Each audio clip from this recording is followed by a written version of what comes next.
Di awal film kita akan melihat seorang pria bernama Yoshiyuki Suzuki yang merupakan seorang kepala keluarga yang sangat gila kerja, seperti halnya masyarakat Jepang pada umumnya. Kemudian scene berpindah memperlihatkan suasana rumah keluarga Suzuki. Mitsui istrinya baru saja menerima paket sayuran organik dan ikan segar dari ayahnya yang berada di Kagoshima, sembari melakukan panggilan telepon dan berterima kasih pada ayahnya. Di belakang terlihat anaknya yang bernama Yui terlihat jijik melihat ikan yang akan dibersihkan ibunya. Karena selama ini mereka hanya makan makanan instan saja, tanpa perlu ribet untuk membersihkannya. Ketika Mitsui menawarkan Yui untuk berbicara dengan sang kakek, dia menolak dengan kalimat yang kurang sopan. Sementara itu Suzuki terlihat sedang asik dengan kegiatannya menonton televisi. Ketika akan memotong ikan tersebut, Mitsui terlihat bingung harus memulainya dari mana.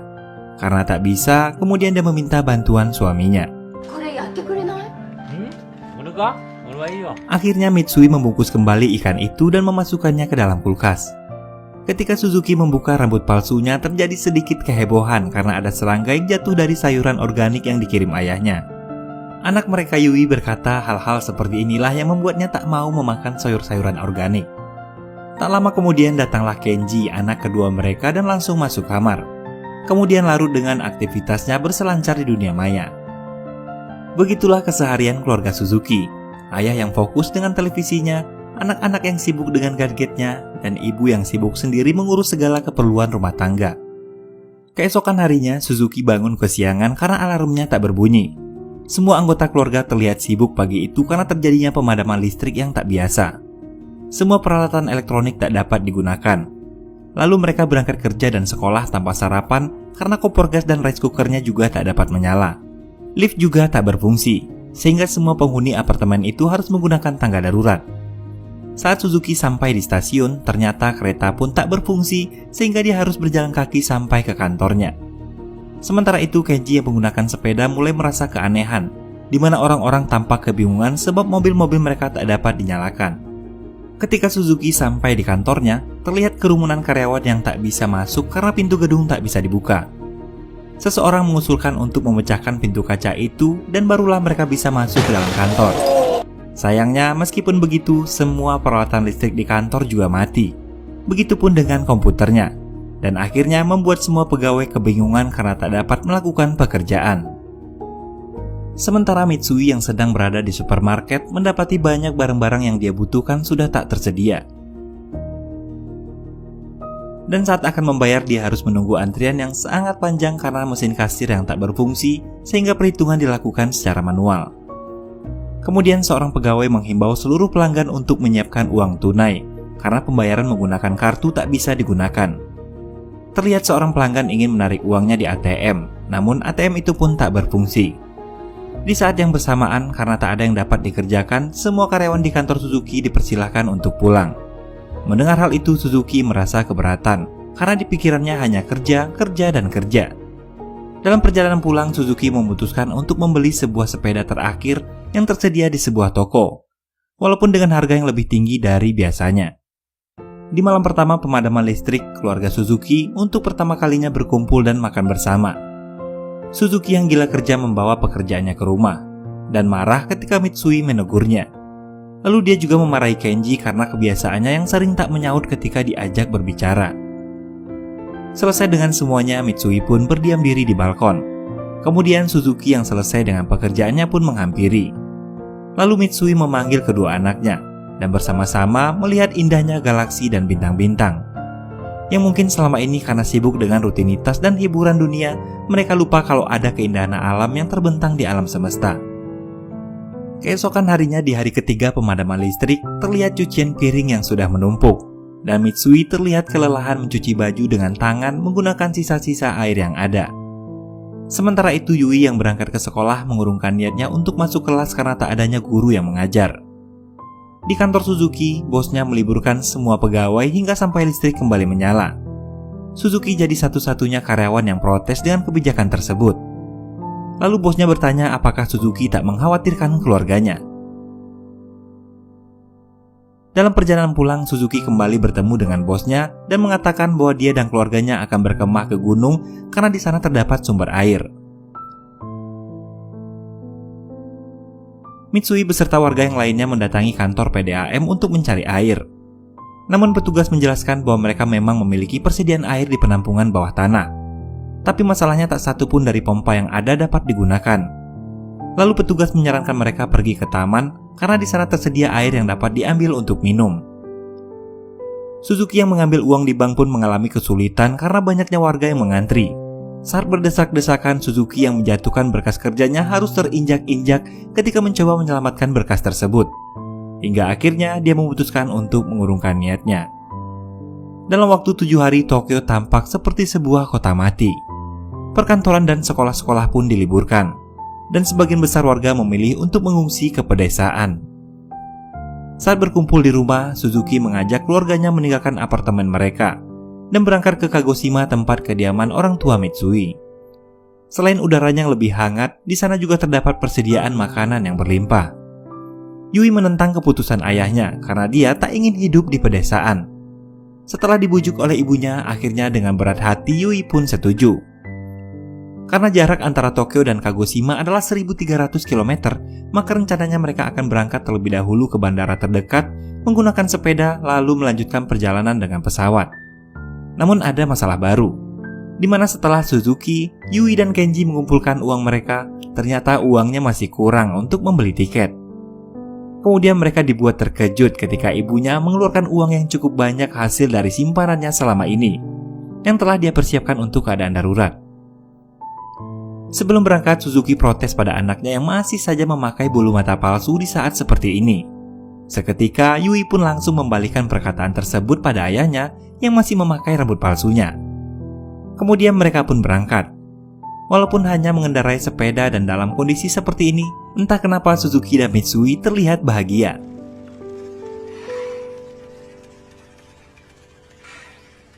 Di sepanjang perjalanan mereka melihat banyak orang berjualan air mineral dengan harga yang berkali lipat dari harga biasanya. Suzuki pun menahan rasa hausnya. Semakin jauh mereka berjalan, maka semakin mahal pula harga yang ditawarkan oleh para pedagang. Tak tahan dengan rasa haus, kemudian Suzuki berhenti di sebuah toko yang menjual dengan harga yang lebih mahal dari tempat sebelumnya. Setelah tawar-menawar, akhirnya pedagang tersebut memberikan diskon karena membeli dalam jumlah yang banyak. Kemudian mereka beristirahat di sebuah taman. Yui mendadak sakit perut dan ingin buang air besar. Namun karena toiletnya yang begitu jorok, akhirnya mau tak mau dia pun melakukannya di taman. Sesampainya di bandara, ternyata tak ada satupun penerbangan karena pesawat juga tak dapat digunakan.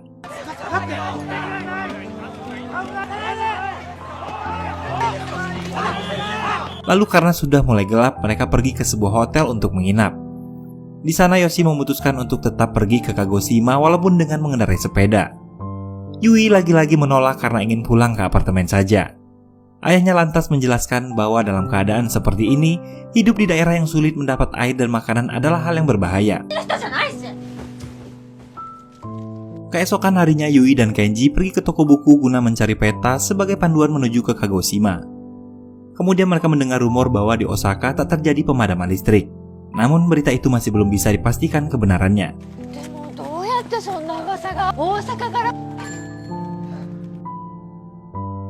Lalu Suzuki dan Mitsui melihat ada sebuah tempat barter yang bisa menukarkan barang dengan makanan. Namun ternyata di sana hanya menerima makanan sebagai alat pertukaran. Bahkan si pemilik menolak sebuah Maserati dan jam tangan mewah dari seorang pria yang ingin meminta sebotol air dan beberapa makanan. Lalu Suzuki dan Mitsui pun menghampiri tempat itu, kemudian menukar sebotol air mineral dan 2 botol wine dengan sepeda dan sekantong beras.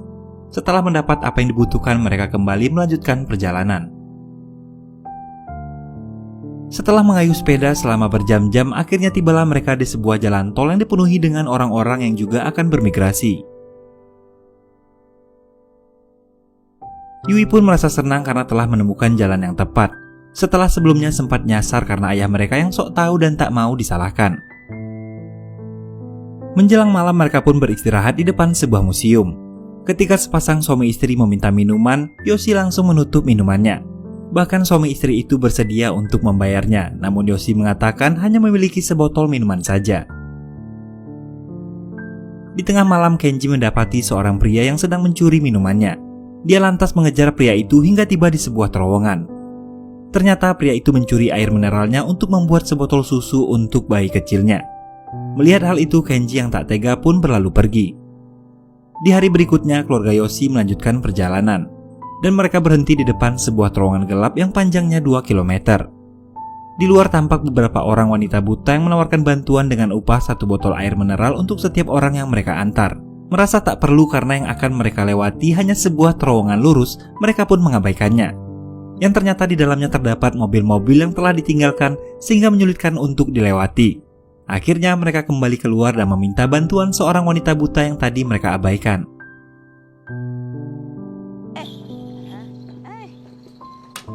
Memasuki hari ke-16 pemadaman listrik, Suzuki dan keluarganya berkemah di tepi sungai.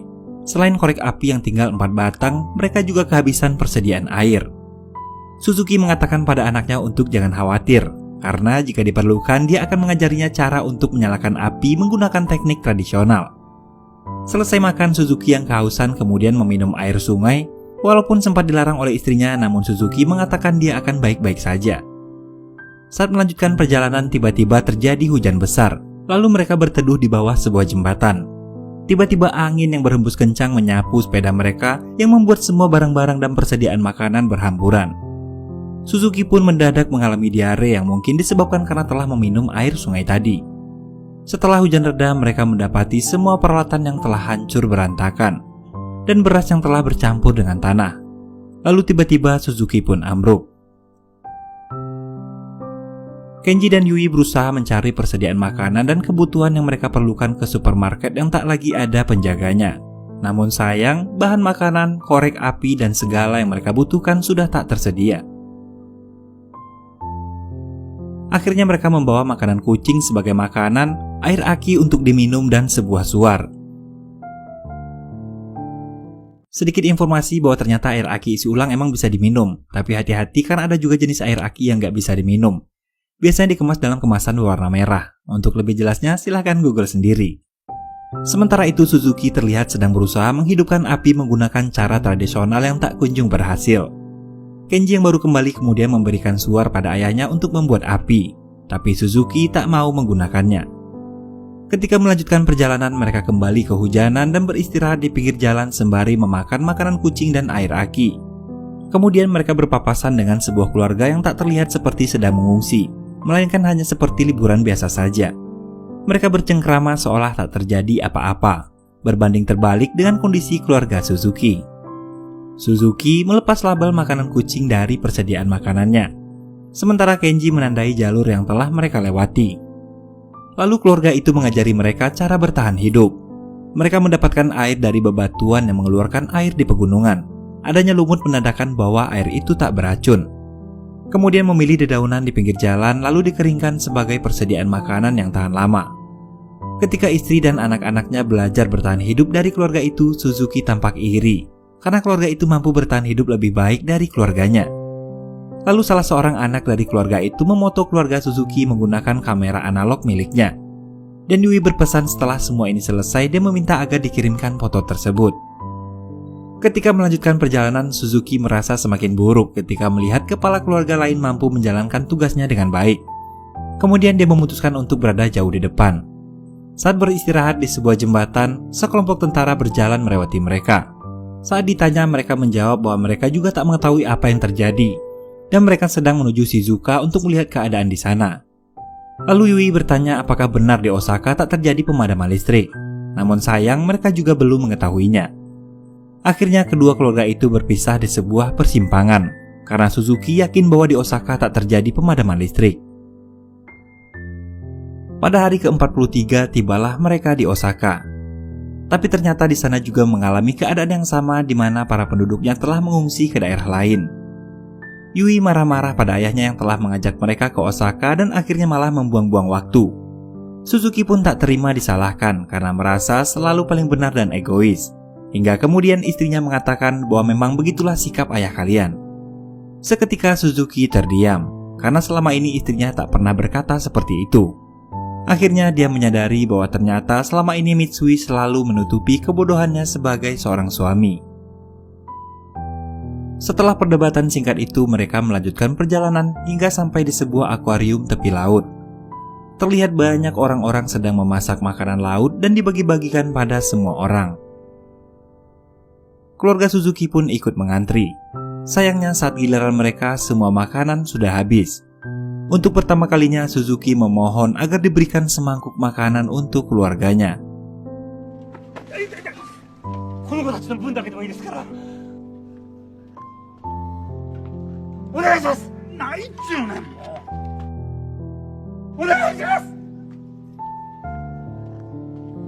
Di hari ke-67, mereka tiba di sebuah pedesaan dengan hamparan sawah yang luas. Dalam keadaan kepayahan, kelaparan, dan kehausan. Saat beristirahat, Suzuki melihat seekor babi yang sangat gemuk tepat di hadapannya. Tanpa pikir panjang, Suzuki sekeluarga mengejar dan mengepung babi itu hingga akhirnya babi itu pun tertangkap. Mereka sangat bahagia. Setelah sekian lama, akhirnya mereka akan makan. Tapi saat ingin memotong babi itu, tak ada satupun di antara mereka yang tahu bagaimana cara memotongnya. Tiba-tiba muncullah seorang kakek tua bernama Tanaka, yang ternyata adalah pemilik babi tersebut. Lantas dia memotong babinya dan membawa keluarga Suzuki ke tempatnya. Setibanya di rumah kakek Tanaka, Suzuki melihat sebuah pompa air, lalu bertanya apakah air tersebut bisa diminum.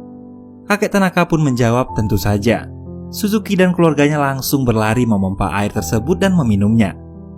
Kakek Tanaka meminta mereka untuk membantu menangkap babi-babi yang terlepas disebabkan pagar listrik yang biasanya mengurung babi itu sudah tak berfungsi, dengan imbalan memberi mereka makanan dan tempat tinggal yang layak. Ketika makan, Yui terlihat menangisi makanannya tanpa sebab. Malam harinya kakek memberikan sebuah piyama yang tadinya dia persiapkan untuk kepulangan keluarga putranya yang tinggal di Amerika. Namun dia memilih memberikannya pada keluarga Suzuki yang lebih membutuhkan. Berhari-hari mereka tinggal di sana, menangkap babi dan membantu meringankan pekerjaan kakek Tanaka. Di sana mereka juga belajar bagaimana cara memotong hewan, menghidupkan api, memotong kayu, menjahit, dan mengasapi daging agar lebih awet karena kulkas tak dapat digunakan. Walaupun dengan sedikit usaha ketika akan mandi karena mereka harus memompa air dan mengisi baknya, tapi itu setimpal karena setelahnya mereka bisa merasakan nikmatnya mandi dengan air hangat. Kakek Tanaka menawarkan mereka untuk tetap tinggal di rumahnya. Akan tetapi, walaupun mulai merasa nyaman tinggal bersama si kakek, mereka memutuskan untuk tetap kembali melanjutkan perjalanannya ke Kagoshima untuk berkumpul bersama keluarga dan ayah Mitsui. Di hari keberangkatan keluarga Suzuki, kakek Tanaka memberikan mereka begitu banyak sekali bahan makanan dan daging babi asap sebagai persediaan selama di perjalanan. Mereka melanjutkan perjalanan setelah mengucapkan terima kasih pada kakek Tanaka. Setelah melewati perjalanan yang cukup panjang, tibalah mereka di tepian sebuah sungai. Mereka tak bisa melanjutkan perjalanan karena jembatan yang terlihat di peta sudah tak ada lagi. Hal itu mungkin disebabkan peta yang mereka bawa adalah peta lama yang belum diperbaharui. Suzuki berinisiatif membuat rakit agar mereka bisa menyeberangi sungai. Sebab jika kembali dan memutar butuh waktu 3 hari untuk sampai di tempat tujuan. Mitsui dan Yui diseberangkan terlebih dahulu bersama dengan persediaan makanan mereka, sementara Suzuki dan Kenji kembali untuk mengambil sepeda. Ketika mengambil sepeda, tiba-tiba hujan turun saat itu, dan aliran sungai menjadi deras. Kenji tak tahan dan meninggalkan rakit di tengah sungai lalu berenang ke tepian sendirian. Sementara ayahnya masih berusaha mempertahankan sepedanya.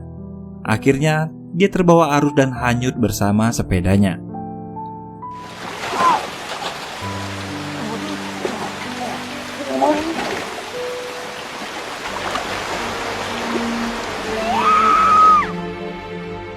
Sempat mencari, namun Kenji hanya berhasil menemukan rambut palsu ayahnya.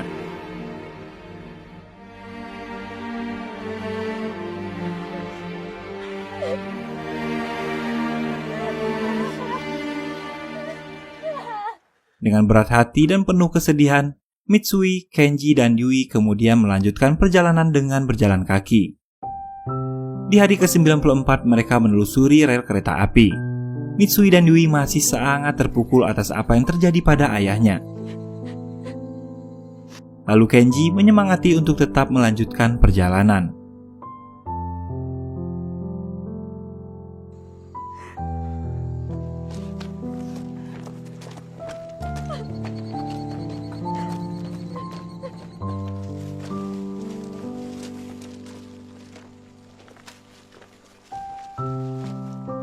Di tengah perjalanan ketika Yui sedang memakan dagingnya, dia melihat seekor anjing yang terus membuntuti, lalu memberikan dagingnya pada anjing yang terlihat sangat kelaparan. Setelah mengambil makanan, Yui terlihat kesal karena anjing itu berlalu pergi begitu saja. Tak lama kemudian tiba-tiba segerombolan anjing menyerang dan menggigit tas Mitsui yang berisi daging.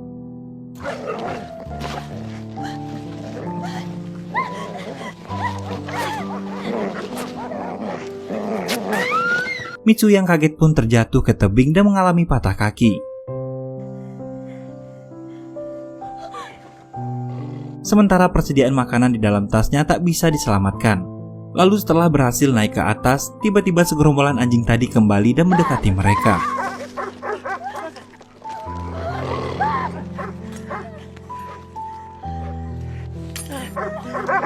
Beruntung sebuah kereta lokomotif uap datang dan membuat anjing-anjing itu ketakutan dan pergi.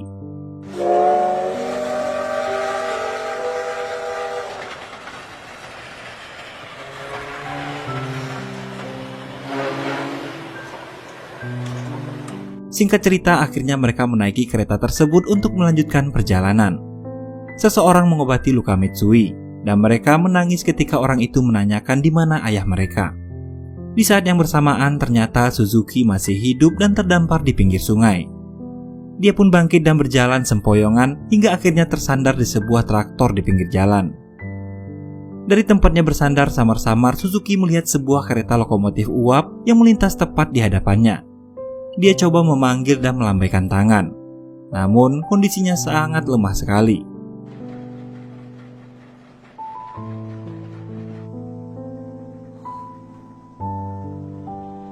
Kemudian dia menyalakan suar pemberian Kenji waktu itu yang ternyata masih tersimpan di sakunya. Mitsui yang saat itu sedang memandangi jendela tak sengaja melihat suar yang dinyalakan oleh suaminya. Seketika dia pun berteriak untuk menghentikan kereta.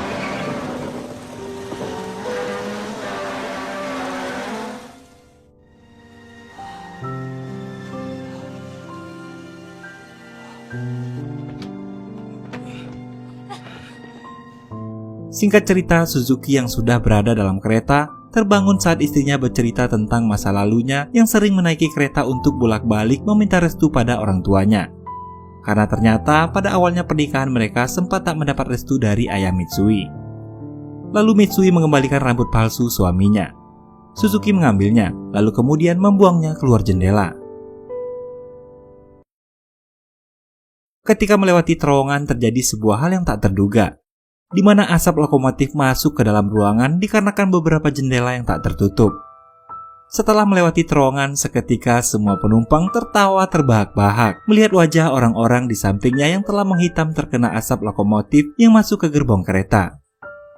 Setelah perjalanan panjang yang berliku dan penuh rintangan, akhirnya keluarga Suzuki sampai di tepi pantai Kagoshima pada hari ke-108. Betapa bahagianya mereka ketika melihat ayah Mitsui yang sedang memancing di tepi laut.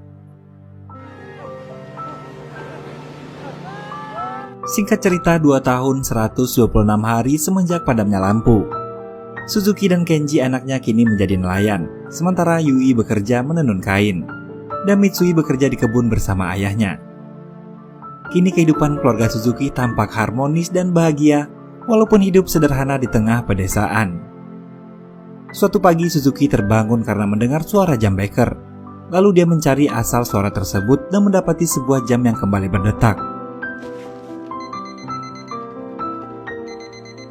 Tak lama kemudian toa di desa juga berbunyi yang membuat semua orang keluar dari dalam rumah mereka. Lalu lampu-lampu kembali menyala. Dan di hari itu, listrik yang bertahun-tahun padam kini telah kembali menyala. Beberapa waktu kemudian kota Tokyo kembali normal seperti dulu. Namun masih belum diketahui apa penyebab pasti pemadaman listrik global yang menyebabkan semua perangkat elektronik mati selama 2,5 tahun lamanya. Banyak spekulasi yang berkembang, diantaranya hal itu disebabkan oleh radiasi matahari, dan sebagian lagi berpendapat ini adalah ulah teroris yang secara khusus menyerang pembangkit listrik. Sementara itu di rumah keluarga Suzuki kini ada yang berbeda. Mitsui terlihat mahir memotong ikan. Yui dan Kenji membawa bekal pergi ke sekolah, dan Suzuki yang bersepeda ke kantornya. Kemudian seorang kurir mengantarkan paket untuk Yui, dan ketika dibuka ternyata itu adalah foto keluarga mereka yang diambil 2 tahun yang lalu. Dan film pun selesai.